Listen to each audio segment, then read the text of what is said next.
यो भाइरल गोर्खे फिल्म हेर्दाखेरि सुरुमा त प्योर कमेडी मुभी जस्तो लाग्छ, तर मुभीले सेकेन्ड हाफमा चाहिँ डिप मेसेज दिने ट्राई पनि गर्यो, जुनको डेलिभरी चाहिँ अलिकति विक टाइपको फिल भयो है। यो फिल्म एउटा कमेडी ड्रामा हो, जुनले सोसल मिडिया र भाइरल फिल्मको स्टोरी देखाउन खोजेको छ। पहिलो हाफले देखाउँछ कि गोर्खे किन भाइरल हुन चाहन्छ र भाइरल हुनको लागि के स्ट्रगल गर्छ त। अनि सेकेन्ड हाफमा चाहिँ हल्का इमोसनल टर्न आउँछ, भाइरल भएपछि लाइफ कस्तो हुन्छ, मिडियाको अटेन्सन कतिसम्म पाइन्छ र उनीहरूको काम सकिएपछि चाहिँ कसरी व्यवस्था गर्छन् भन्ने कुरा चाहिँ देखाउन खोजेको छ। यो फिल्म हेर्दाखेरि चाहिँ मलाई सचिन परियार भाइको चाहिँ ट्याक्कै याद आएको थियो।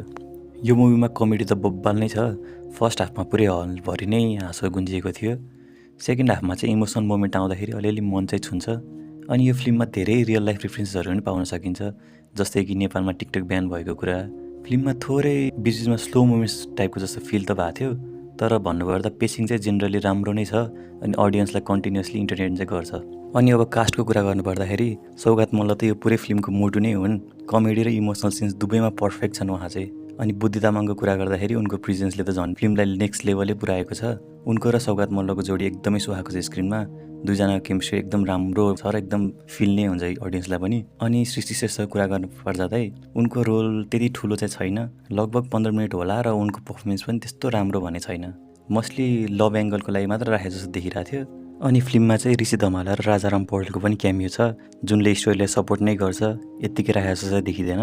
ओभरअल भन्नुपर्दा सौगात मल्ल र बुद्धि तामाङले पुरै मुभीलाई क्यारी नै गरेका छन्।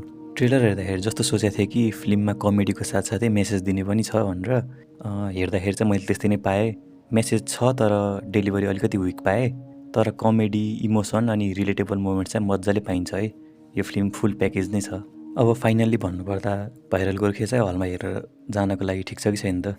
मेरो अनुसार चाहिँ यो जसलाई चाहिँ लाइट हार्टेड कमेडीहरू मनपर्छ अनि सौगात मल्लको फ्यानहरू हुनुहुन्छ उहाँको लागि चाहिँ अब यो हलमा गएर हेर्न लागेको फिल्म चाहिँ छ होइन, तर एकदमै धेरै नै एक्सपेक्टेसन राखेर चाहिँ नजानु भन्छु।